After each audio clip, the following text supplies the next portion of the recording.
My name is Zoe Beloff.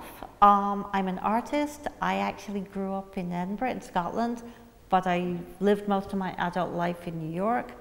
But that being said, I do a lot of work in Europe. I come back and forth a lot, and I'm really happy to be back in Sheffield. This work began really at the Occupy Wall Street encampment site in the autumn of 2011. And I never intended to make a work. I was really interested. I mean, I had been interested in the idea, kind of utopian ideas about social change. And when I saw the Occupy encampment springing up not that far from my house, I decided I'd better get down there. While I was there and drawing, surrounded by digital cameras, I started to think back to a time when documentary drawing was actually really important. And that was really the beginning of the work, when I started to think about the 1871 Paris Commune as an occupation. It was really the first great occupation of modern history, where the working people took over their city and decided to form a democratic, progressive government. I discovered this play by Bertolt Brecht called The Days of the Commune. And like immediately, right there, I knew I had to do this. I had to do something with it, and I had to do it soon. And my idea was not to kind of make a historical work, but more like drag history into the present day. A kind of eruption of the past into the present to propose a commune yet to be. So I was using the Paris Commune kind of as a model, as an inspiration, something like that. Which to me is kind of in the spirit of this play. I always knew I wanted to do it in public spaces, just the way the Occupy encampment was a proposal for a new kind of city.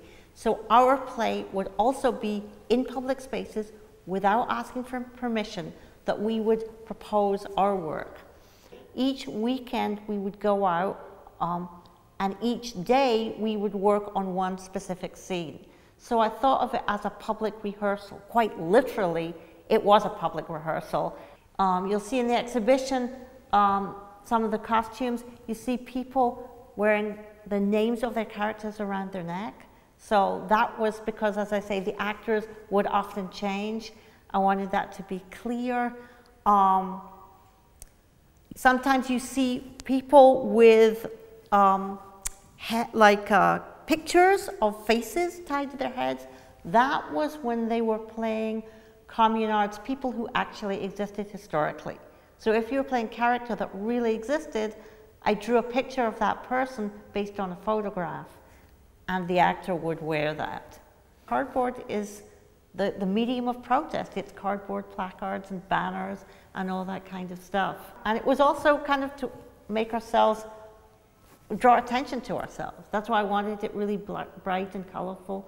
Some of the other important props are the freedoms, the freedom of the press, the freedom of conscience, the freedoms that the commune proposed. They had all kinds of, in those days, radical ideas like that everybody, including women, could vote, for example. What's interesting, I think, in Brecht's play is in our time, we've come to take those freedoms that were so important to the commune, we've kind of come to take them for granted. The universal suffrage, freedom of speech, and so on. But Brecht is really interesting because he uses this as a way to ask questions about really what freedom is. Does freedom mean the freedom, for example, of today, corporations to exploit workers? Does it give the press the freedom to tell lies, to turn people against each other?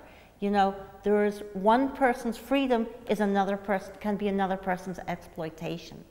And although in our country, people are not dying in the streets, there is plenty of places right now all over the world, in the Middle East or whatever, where they have to confront these questions in a very real way.